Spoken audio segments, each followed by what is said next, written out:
The second ACC tournament semifinal, you have a bet in this one, Justin. Clemson against Louisville, second seeded Cardinals against the Tigers. Clemson a 1-point favorite pretty much at most sports books. Be sure to price shop over at thelines.com. Chucky Hepburn winning it at the buzzer for Louisville and avoiding the upset against Stanford. Keep in mind, as I touched on off the top, no Renee Smith pretty much for the ACC tournament. Not as impactful as Flag, but still worth noting.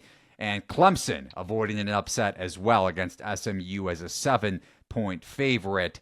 Both teams combined to shoot 14.3% from beyond the arc. Not nearly as bad as what we saw in the St. Mary's Gonzaga game a couple nights ago, but still pretty rough for the second and third seed in the ACC tournament. Louisville beat Clemson and covered as a home favorite in their lone regular season meeting in early January. And that was with Renee Smith, Hepburn, and Edwards combining 3 of 20 from behind the arc. Justin, you're on the Cardinals. Why are you backing Pat Kelsey's squad here? Why am I backing Pat Kelsey, the coach of the year in the ACC, for good reason? And I think this coach of the year for shot quality?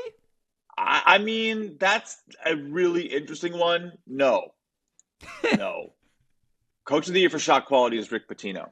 Okay. For sure. Because, again, they've consistently outperformed SQ.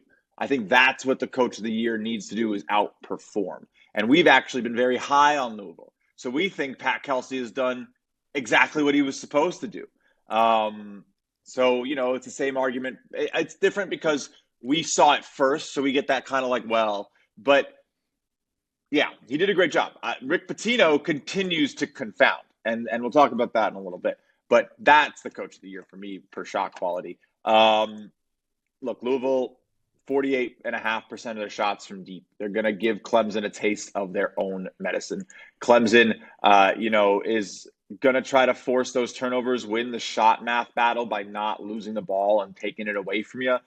I think Louisville's guards have what it takes to avoid that. They're also another strong turnover team. And I think in terms of how Clemson's done in a weak ACC, that's been a very big boon, winning turnover battles. How these teams, Clemson lost to Louisville in early January, I think it was, and it was pretty solid. Shot quality saw it as a loss. I believe it was at Louisville. So, maybe extrapolate for those points.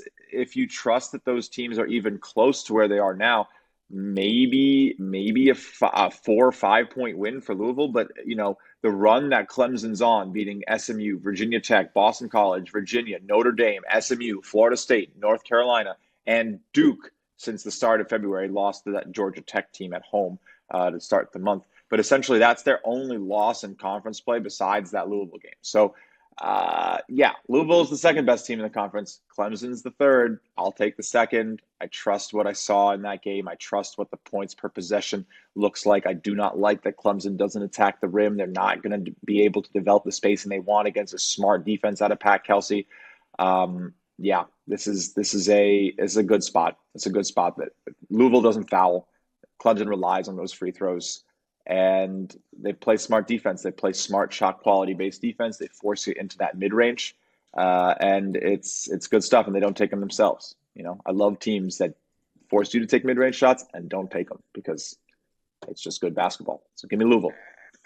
All right, Clemson may not attack the rim per se, but they are really efficient and hyperactive in the low post. But conversely, Louisville ranks in the 65th percentile in post-up defense on a points per possession basis. That per synergy in 79th percentile on opponents' field goal efficiency in the paint. So that's big against Shefflin, Locken, and even Jaden Zachary. I would call him a knockoff brand of, maybe that's a little bit even too much, but similar-ish to Jalen Brunson because he does have that guard post-up game that we saw from one of the best guards in college basketball history. And that's not to compare Zachary to Brunson, but just in terms of stylistically how they play at times. So I agree with you. Not only Louisville against Clemson's drop coverage, but Louisville's post-up defense should pay dividends here in this matchup, especially with Scott, one of Louisville's key bigs and arguably their most physical big. No play for me, but if I had to bet it,